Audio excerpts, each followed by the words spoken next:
حي على الفلاح حي على الفلاح.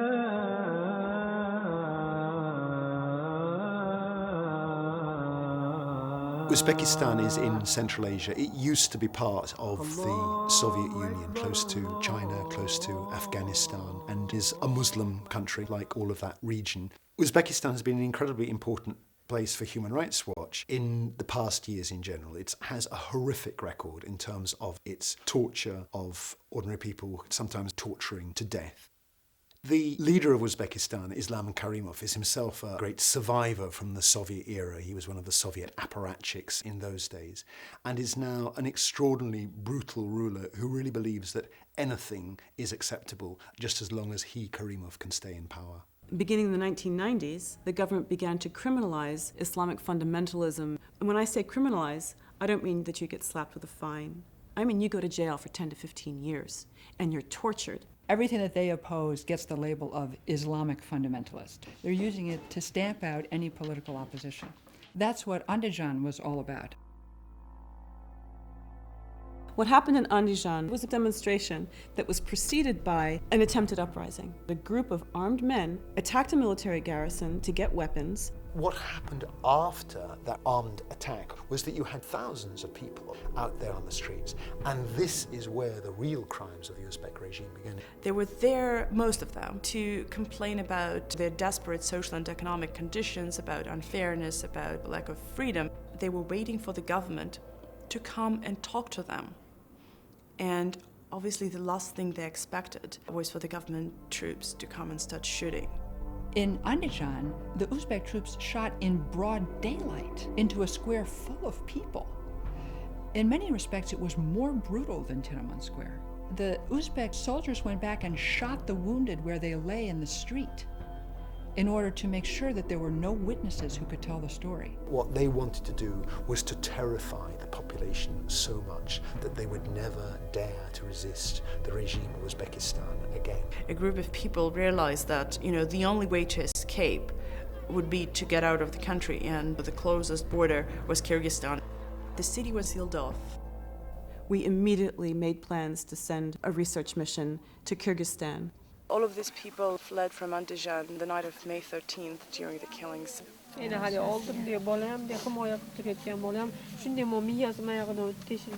Как вам удалось, когда начали стрелять, как вам удалось уйти с этой улицы? Напротив и сбоку была такая большая засада, и стреляли. И те, которые остались живыми, они вот так вот повернули. Это мы были. They were met by government troops that were dug in wedge formation and that opened fire on them. The government did not want evidence of the fact that its troops opened fire on this mass of people. It covered up bullet holes, it painted over. A few journalists there during the protests were arrested. All of their materials were confiscated, including chips from their cell phones. What was very difficult to get was the exact details of what happened when, how it happened, what happened next, in such a way that it actually became impossible for anybody to deny, whether it be the Uzbek government or their sympathizers elsewhere. It was very important for us to go inside Andijan so that we could get the information and tell the story independently. There is no other way of interviewing these witnesses. They're all there. It was drastically important to produce a solid report on what happened. The scale of the killing and the deliberateness of the slaughter means that this can only be fairly classified as a massacre. The violence used by government forces in Andijan on May 13th was out of any proportion to the threat posed by the non-governmental gunmen who were in the large crowd of demonstrators. What our reporting did was that it confronted head-on these empty allegations that everything that happened in Andijan was based on international terrorism. What happened in Andijan was grievances that had been building up for a long time, and the government's violent response to the fact that thousands of people actually met on a square to express those grievances. Вот весь народ Узбекистана, 26, с чем-то миллионов человек, они все бессильны. Мы можем сказать правду, мы живые и мы в безопасности. The Uzbek government realized that the refugees were the most important source of information. The Uzbek government is trying to track down people who have the bravery to tell the world what they saw and to try and get them back into Uzbekistan by hook or by crook. They organized this entire campaign of bringing relatives from Andijan into the camp to convince their family members to go back.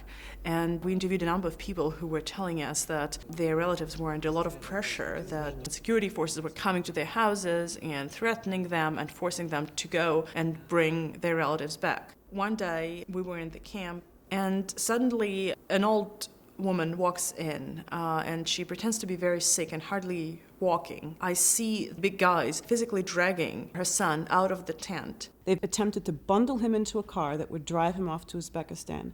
I ran after them, yelling and screaming and I don't know what.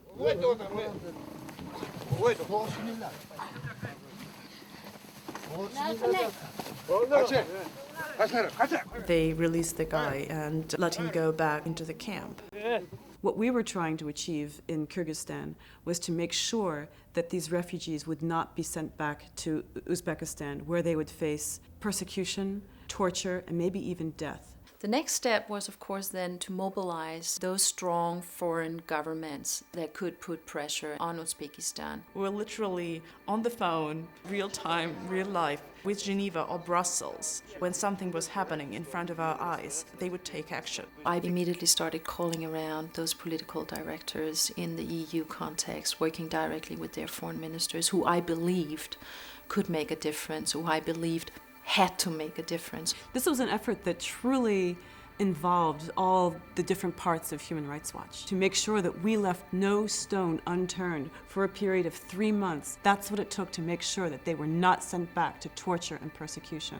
I can hardly describe what we all felt in the end of July, given how much Uzbekistan wanted these people back. It was really hard to believe, but it was happening. 439 people were getting into the planes and leaving into safety.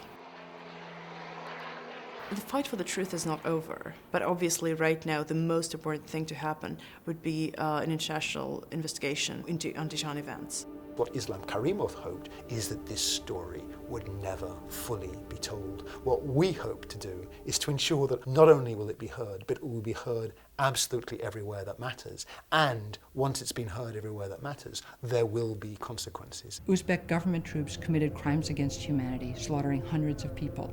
The job of Human Rights Watch now is to carry that report forward into the corridors of power to ensure that those crimes are punished, that they don't get away with it.